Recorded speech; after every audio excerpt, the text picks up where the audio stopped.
দুবাইয়ের আকাশচুম্বী স্থাপত্য ও বিলাসের অনন্য প্রতীক বুর্জ আল আরব বড় ধরনের সংস্কার কাজের জন্য সাময়িকভাবে বন্ধ হতে যাচ্ছে। জুমেইরা গ্রুপের মালিকানাধীন এই বিশ্ববিখ্যাত হোটেলটি অন্তত 18 মাস বা 1.5 বছর পর্যটকদের জন্য উন্মুক্ত থাকবে না বলে জানানো হয়েছে। 1999 সালে যাত্রা শুরুর পর দীর্ঘ 26 বছরের ইতিহাসে এটি হতে যাচ্ছে হোটেলটির প্রথম এবং সবচেয়ে বড় সংস্কার কার্যক্রম।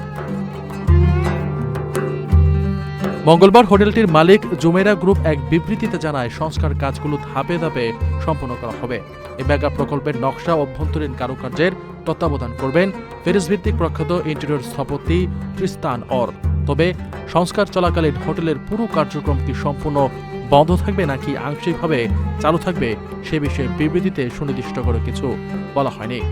হোটেলের একজন কর্মীর বরাতে জানা গেছে, যাদের আগে থেকেই বুকিং দেওয়া ছিল তাদের জুমেইরা গ্রুপের কাছাকাছি অন্যান্য বিলাসবহুল হোটেলে স্থানান্তরের ব্যবস্থা করা হচ্ছে। সংস্কারের জটিলতার উপর ভিত্তি করে বন্ধ থাকার এই 1.5 বছরের সময়সীমা আরও বাড়তে বা কমতে পারে।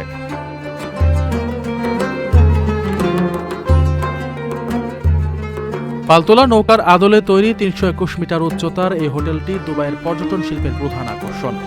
জুমেইরা গ্রুপের সবচেয়ে দামি এই সম্পত্তিটি বিশ্বজুড়ে 7 স্টার হোটেল হিসেবে সমধিক পরিচিত।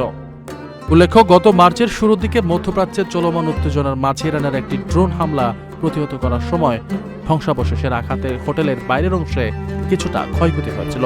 তবে জুমেইরা গ্রুপ জানিয়েছে, এই সংস্কার কাজটির সঙ্গে ড্রোন হামলার ঘটনার কোনো সরাসরি সম্পর্ক নেই। আগে থেকেই পরিকল্পিত একটি প্রকল্প ছিল। প্রবাসীদের জন্য নির্মাণ হচ্ছে দেশের প্রথম স্মার্ট সিটি, যেখানে থাকছে স্কুল, মসজিদ, হাসপাতাল, সুইমিং পুল, হেলিপ্যাড, পাঠাগার, জিম, সুপারমার্কেট, শিশু পার্ক সহ সকল নাগরিক সুবিধা।